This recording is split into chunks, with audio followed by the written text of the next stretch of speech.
On se prosterne en effet seulement devant la divinité, et ensuite on le remercie. On le remercie pour le don reçu. De cette manière, le cercle de l'amour se ferme, le miracle se produit, le miracle de l'amour réciproque. En accueillant ce frère guéri, Jésus observe ce qui se passe, demande et se demande, mais n'ont-ils pas été purifiés 10? Et les 9 autres, où sont-ils? Il ne s'est trouvé personne pour revenir rendre gloire à Dieu en dehors de cet étranger. Et les autres, où sont-ils? Ils n'ont pas tous été guéris, ils n'ont pas tous été purifiés, mais se sont-ils rendus compte que leur cri de miséricorde a été entendu? Ne naît-il pas dans leur cœur le merci? Ou ce que tu as reçu t'était dû? Le méritais-tu? Est-il possible que seulement cet étranger, cette personne considérée comme païenne, éloignée de Dieu, est-il possible que seulement cette personne revienne, me remercier en laissant ses amis, c'est-à-dire en allant à contre-courant?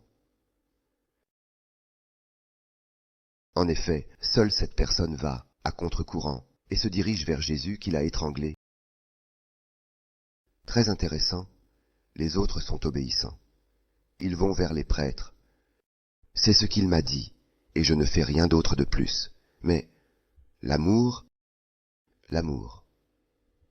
est un choix libre, et cet homme a désiré revenir vers Jésus pour rendre l'amour qui lui a été donné. Et en regardant cet homme, désormais guéri physiquement de la lèpre, que lui dit Jésus, « Lève-toi, et va, ta foi t'a sauvé, lève-toi, tu es maintenant une personne nouvelle. » Avant, la lèpre ne te permettait pas de te tenir debout devant les autres. Maintenant je te dis, lève-toi, marche, va. Ne reste pas prosterné même devant moi, regarde-moi dans les yeux, comme je te regarde dans les yeux. Toi aussi regarde-moi dans les yeux, marche et va vers les autres. Ta foi, ta réponse à l'amour que Dieu a pour toi, cette réponse, ton merci t'a sauvé. Cette attitude t'a sauvé. Waouh! Le merci, ce petit mot, est capable de nous sauver. Non seulement cet homme a reçu la guérison physique, mais avec cette relation personnelle avec Jésus, il reçoit même le salut. Et une personne qui est sauvée peut sauver les autres. La parole de Jésus est efficace, tout comme la parole de Jésus a été efficace pour purifier, pour guérir physiquement ses frères. Elle est aussi efficace pour donner le salut. Et non seulement cet homme se réintègre dans la vie sociale et religieuse comme les 9 autres qui ont été guéris, mais, à partir de maintenant, grâce à cette rencontre avec Jésus, avec le Maître, avec le Seigneur de la vie, cet homme n'est plus un danger pour les autres. Non seulement une personne saine parmi tant d'autres personnes saines, et il y en a beaucoup, mais elle est devenue une bénédiction. C'est-à-dire que quiconque le rencontre, quiconque rencontre cet homme, touché par l'amour de Dieu, sauvé par Dieu, quiconque le rencontre celui qui l'a guéri et qui l'a sauvé. Ce lépreux guéri et sauvé devient un instrument de salut pour beaucoup. Il ne suffit pas d'être guéri, il faut être sauvé pour sauver les autres. Cet homme reçoit cette grâce, reçoit cette force de Jésus. Ta foi t'a sauvé. Va, lève-toi, tiens-toi debout. Il me vient naturellement de demander au Seigneur 3 dons.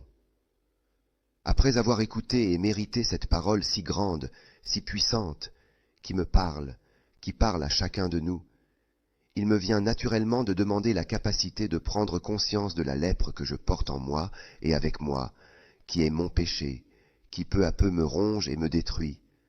Peut-être pas physiquement, mais oui, spirituellement. Et ce qui est spirituel se manifeste ensuite. Aussi physiquement. Pourquoi? Avoir conscience d'être un danger pour les autres, jusqu'à ce que le seul à me laver de la lèpre soit Dieu, à travers le prêtre, qui peut le faire avec la certitude que ce que j'entends ensuite, je t'absous de tes péchés, n'est pas dit par la personne, mais est dit par Dieu à travers cette personne. Eh bien, c'est très intéressant et magnifique. Seul Dieu est capable de laver, de purifier, de sauver. Et si je ne peux pas aller vers les autres, cela signifie que je suis paralysé en moi-même. Si je suis sale, je salis les autres avec mes mots, avec mes gestes. Si je pique les autres avec mes mots, avec mon regard, avec mes gestes, si je les blesse, cela signifie qu'en moi, il n'y a pas l'amour. Je voudrais vraiment avoir conscience d'être un danger pour les autres, jusqu'à ce que le seul capable de me laver de la lèpre, c'est-à-dire Dieu, à travers. Comme je l'ai dit précédemment, les prêtres dans le sacrement de la réconciliation. Mais alors, lui me transforme. Il me permet de ressusciter, sachant que Jésus lui-même parle à travers le prêtre. Et c'est un grand miracle. Même Jésus a constitué une personne normale. Lui aussi, ayant besoin d'être pardonné, et pourtant, il l'a constitué capable d'agir in persona Christi, c'est-à-dire dans la même personne que Christ. Ce prêtre, quand il consacre et quand il absout, n'est pas un homme qui parle, mais c'est Jésus lui-même en lui. En effet, seul Jésus peut pardonner les péchés. Et quand je dis, en tant que prêtre, je t'absous de tes péchés, ce n'est pas moi, Roberto, qui parle, mais c'est Jésus lui-même qui parle. À quel point il fait important de se tourner vers Jésus pour être sauvé, purifié, et non seulement de pouvoir aussi remercier pour ce grand don que le Seigneur nous fait. J'aimerais avoir la capacité de remercier pour les dons que je reçois. Remercier Dieu pour les dons que je reçois. Souvent, nous demandons des dons et ensuite nous oublions de remercier. Qu'est-ce que le merci? C'est la réponse à l'amour. Si je ne remercie pas, c'est un signe que ce que j'ai reçu était dû. Le merci me rend fils de Dieu, comme Jésus, qui reçoit tout du Père et remercie. Le merci est l'amour de Dieu qui répond à l'amour, qui donne en premier. Le merci en ce sens m'introduit à la vie de Dieu.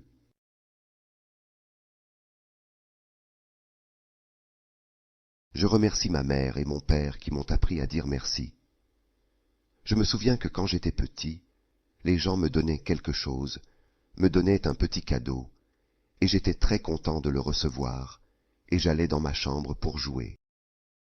Avant d'aller dans ma chambre, mes parents me disaient « Roberto », je me retournais, « Comment dit-on » et je disais « Ah, merci ». Pourquoi?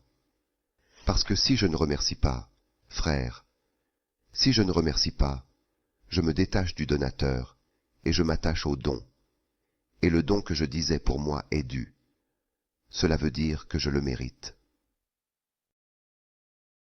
Au contraire, le cadeau n'est pas dû. C'est un don. C'est un cadeau. Et si c'est un cadeau, je suis appelé à remercier pour ce que j'ai reçu, sans mérite.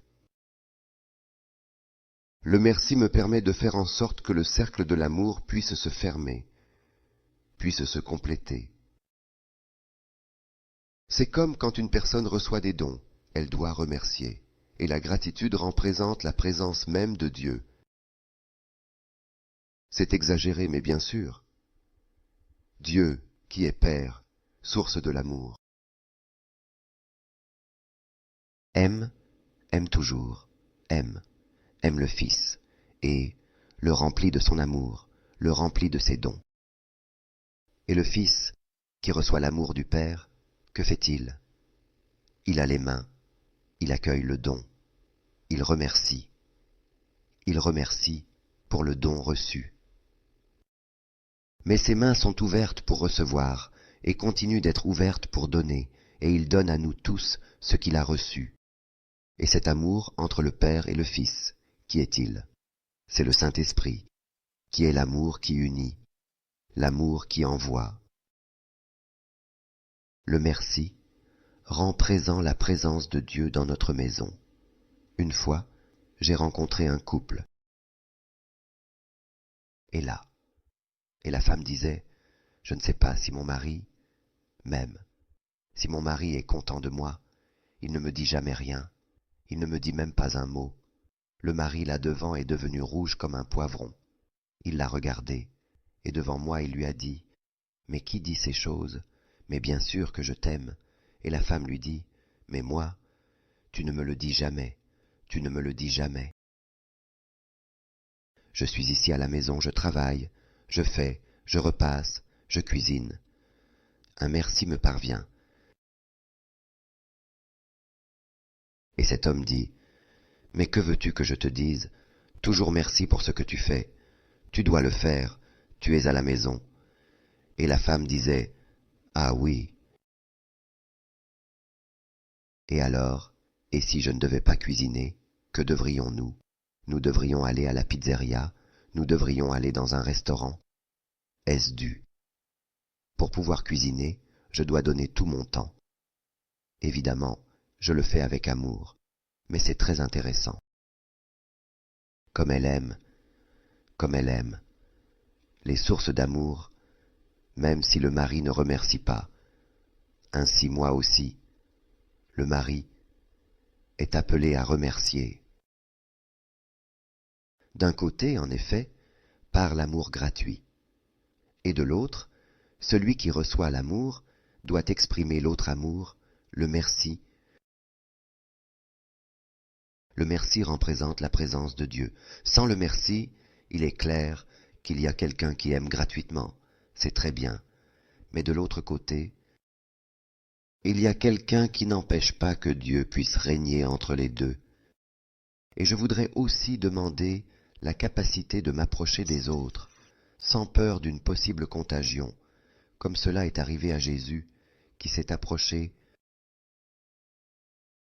Je voudrais demander cette capacité, avec le seul désir de faire sentir à la personne qu'elle est aimée. Chacun de nous a des besoins, et a besoin de recevoir un geste d'amour, de se sentir aimé, un regard d'amour, un mot.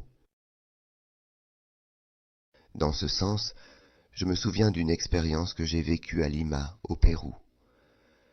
Je rentrais chez moi avec un autre homme, un catéchiste très bon de notre paroisse. C'était dimanche, j'avais terminé de célébrer la messe dans une petite chapelle très pauvre, faite de ces... Et j'avais la batterie de la voiture, nous avions le haut-parleur, et tout le matériel pour la célébration de la messe, la mallette en somme. Nous rentrions chez nous, et en marchant sur ce sable sale, là où il ne pleut pas depuis plus de 100 ans, tout est désert, tout semble. Le ciel est toujours gris, on dirait qu'il va pleuvoir, mais il ne pleut jamais. Et donc, nous rentrions, et je me suis rendu compte qu'il était encore assez tôt, et pendant que nous marchions, j'ai vu qu'il y avait une cabane, et là, dans cette cabane, je n'étais jamais entré, et j'avais proposé à monsieur Arturo. C'était le nom du catéchiste de cet homme, s'il avait le temps, s'il était possible d'entrer dans cette cabane pour connaître, pour saluer les personnes qui pouvaient y vivre. Et donc, j'ai frappé à la porte, entre guillemets, de cette cabane, qui était un morceau de tôle, et je l'ai entendu, et j'ai dit « Adelante ». Avancé, nous sommes entrés, et nous avons vu cet homme qui était allongé par terre. Il n'y avait même pas de lit, il était allongé sur des planches, au-dessus il y avait un morceau de carton, il était là, allongé par terre. Alors nous avons salué.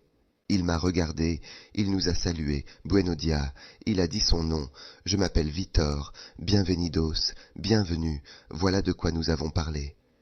Puis cet homme me regarde et dit, mais, excusez-moi, mais vous, qui êtes-vous? Mais vous, vous êtes un homme de Dieu. Et je le regarde et je dis, un homme de Dieu, je suis un prêtre, et il dit, eh oui, mais on voit bien que vous n'êtes pas péruvien, vous venez de loin, vous êtes un homme de Dieu, vous êtes un prêtre. Et alors il a levé les bras au ciel et a dit, enfin, cela fait plus de 20 ans que j'attends un prêtre ici dans ma cabane. Oui, père, je suis atteint de tuberculose. Ils ont découvert cette maladie il y a 1 an. Je vivais ici avec ma femme, avec mes 2 enfants. Mais quand ils ont découvert que j'étais malade de la tuberculose, ils m'ont abandonné. Ils sont partis par peur d'être contaminés. Et donc, je vis ici seul depuis 1 an. Je ne peux pas bouger. Je suis fatigué. Je ne peux pas travailler. Je ne peux rien faire. J'ai aussi peur de contaminer. Donc, s'il vous plaît, restez un peu loin de moi, mais... Chaque jour, ma femme, mes enfants, mes fils m'apportent un peu de soupe. Ils mettent un peu de détergent sur les bords de l'assiette pour que je puisse toucher l'assiette. Ils mettent bien la soupe et que mes lèvres ne touchent pas directement l'assiette, mais touchent le détergent, et ainsi je vis tous les jours. Ah, merci, merci, merci d'être venu, merci d'être venu. Et je lui dis, Père, je désire me confesser, pouvez-vous me confesser? Bien sûr, bien sûr, bien sûr, oui, oui, oui, oui, oui. Alors j'ai demandé à monsieur Arturo s'il pouvait sortir de la baraque pour se confesser, et ainsi je l'ai confessé. Après l'avoir confessé, j'ai appelé monsieur Arturo, et cet homme me dit, Père, avez-vous l'Eucharistie, car j'ai faim de Christ. Et j'ai dit, mais je n'ai pas l'Eucharistie, nous venons juste de célébrer la messe, nous avons consommé l'Eucharistie, mais, si vous le souhaitez, je pourrais aussi célébrer. La messe ici, j'ai demandé à monsieur Arturo s'il était prêt à rester encore une demi-heure pour pouvoir célébrer la messe dans sa cabane, et il a dit, bien sûr, oui, c'est possible, oui, oui, oui, oui, nous avons célébré la messe là dans sa cabane. Il y avait un petit escabeau. Il n'y avait même pas de table pour célébrer la messe. Nous avons mis la nappe, nous avons tout fait. Et la chose la plus intéressante a été celle-ci. Après avoir consacré l'Eucharistie à la fin de la messe, quand je lui ai donné l'Eucharistie, cet homme a levé les bras une fois de plus. Et il a dit, « Merci Seigneur, merci. Je suis la personne la plus heureuse, je suis la personne la plus riche du monde. Merci d'être entré dans ma cabane, merci d'être entré dans ma vie, merci d'être entré dans mon cœur, de m'avoir donné ta vie et ta paix. » Une prière magnifique. Il termine de sa prière qui est née si spontanément. Nous avons demandé la bénédiction, et avant de partir, notre catéchiste, M. Arturo, a salué M. Vitor et lui a dit « Mais, excusez-moi, monsieur Vitor, comment pouvez-vous dire que vous êtes maintenant la personne la plus heureuse du monde, la personne la plus riche? Vous êtes ici abandonné de tous, vous êtes ici et vous souffrez. Comment pouvez-vous dire cela ?» Et ce Vitor l'a regardé, a écarquillé les yeux devant lui et lui a dit « Mais comment fait-il? Comment peut-il comprendre que ne pas savoir que le Seigneur est présent dans ma vie? Oui, je peux avoir aussi la santé, je peux avoir beaucoup de choses, mais si je n'ai pas le Christ, je suis pauvre. Je suis la personne la plus riche du monde, je suis la personne la plus heureuse du monde, parce que le Christ est avec moi. Je me suis regardé, en écoutant ces mots, je me suis dit, c'est moi. Il me vient naturellement de remercier le Seigneur pour sa bienveillante présence. Je suis habitué à recevoir l'Eucharistie, à écouter sa parole, et j'ai faim de Christ comme cet homme. C'est magnifique. Clairement, après cette rencontre, nous sommes rentrés chez nous. Mais le lendemain, je suis revenu avec des aliments, des vêtements, avec d'autres missionnaires, avec d'autres personnes de la paroisse pour aider cet homme à vivre, à ressusciter, à avoir un lit, à avoir une maison digne. Pour moi, cela a été une expérience que je n'oublierai jamais. Avec toi, je veux demander au Seigneur sa bénédiction pour chaque personne qui se sent seule, abandonnée, rejetée. Je veux demander sa bénédiction pour moi, pour nous, afin que nous nous sentions comme des personnes envoyées par Jésus pour apporter de l'espoir, apporter la vie, apporter de la joie à ceux qui perdent le goût, à ceux qui perdent la saveur de la vie. Et Dieu, qui est un Père riche en bénédiction et en amour, fasse briller son visage sur toi et répande abondamment son esprit d'amour sur toi et sur ceux qui habitent dans ton cœur. Je te concède et vous concède la paix et la santé de l'âme et du corps. Je te bénis et te protège, Dieu Tout-Puissant dans l'amour, qui est Père, Fils et Saint-Esprit. Amen. Salut, bonne vie et bonne journée.